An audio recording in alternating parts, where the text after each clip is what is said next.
give him his paper. I'll give this to you first.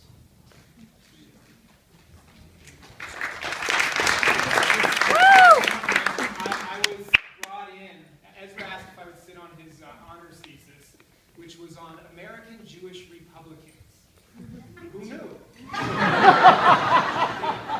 Maybe some lesson this week. But Ezra's was what I found fascinating about. I learned a tremendous amount from working with Ezra on this thesis, but it's quantitative. So his political science approach, it was the first time that I found myself really engaging in the quantitative social sciences. And for me, it was fascinating, and I understood just a tiny bit of it. I left that to his political science faculty. It was a brilliant thesis, and with the summa cum laude, we decided to invite him to be this year's valedictorian.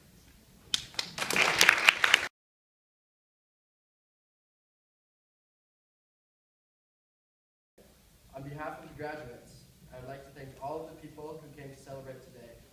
Professors, faculty, staff, friends, family, mentors, and distinguished guests. From the bottom of our hearts, we thank you for all you've done to bring us to this day. And a special shout out to the parents who are going to let us move back in with you. When David asked me to speak at this ceremony, the title of valedictorian, I replied back, this is a humbling surprise, and that I'm delighted to accept the honor. He then explained that my address today should include what I've learned in the Jewish Studies program, something about my independent research project, and a charge to the class about our future. All in 5 minutes. Now, 5 minutes is nowhere near enough time to fit in all of the inspiring cliches I wanted to, and frankly, I started to panic. I found solace, however, when I realized I could extend my time with the unwritten rule of valedictorians. It goes like this. For every year CU has raised tuition, I get another minute. 1 week ago, I wrote a paper comparing and contrasting the ancient Greek characters Achilles, Odysseus, and Socrates. I mistakenly thought it would be the last major project of my undergraduate career. It was wishful thinking.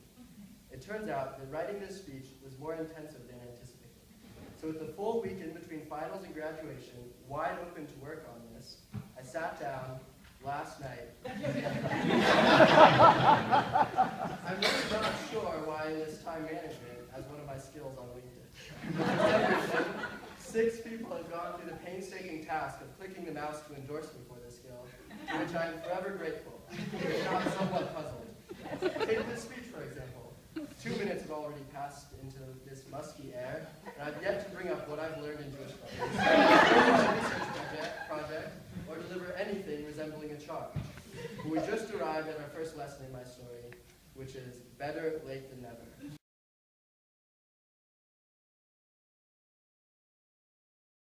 On the side, and had students over for Passover Seders.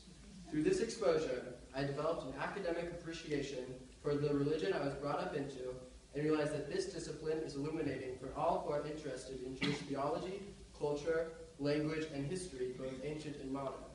I was introduced to the program in Jewish Studies by Dr. Zilla Goodman, who implored me to become a minor.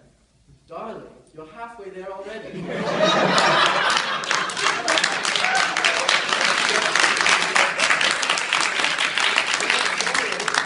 I can say that her great advice brought me into this program and introduced me to a group of dedicated experts who skillfully share their knowledge with a group of curious students. My Jewish Studies experience has included courses with Zilla Goodman, Leora Halpern, Juliet Whitman, Steve Glickman, and David Schneer. Each course gave me a fresh insight into the depth and breadth of the program, and I know my peers are equally appreciative of the entire group of professors in Jewish Studies who are sitting with us today. I am proud to be a part of this program because of the great success we've had in providing an open environment to people of all backgrounds to come and learn. This reflects our greater commitment to approaching Jewish Studies with the critical thinking and the academic rigor required of producing insights that will stand the test of time. The success of this program in growth, interest, and community support speaks for itself, and I am so thankful to be a small part of its legacy. For mostly the wrong reasons, and a couple of the right ones, I signed up to write an honors thesis last spring. With a vague topic in mind and a yearning desire for a special purple necklace, I sent him an email with a brief and ignorant proposal regarding American Jewish political identity. A year has gone by, and I've spent countless hours poring over previous research, learning Stata, well, attempting to learn how to use Stata, frantically emailing advisors, thank you, Dr. Schneer, and convincing myself to continue with this undertaking despite serious feelings of doubt. In approaching this topic, it was no surprise that the majority of previous research was devoted to Jews who identify as Democrats. In an attempt to introduce new research to the field, I wanted to know what factors influenced the political affiliations of the minority of Jews who identify as Republicans. My hypothesis and theory weren't supported by the data I found, but in the process of exploring this question, I uncovered some interesting phenomena.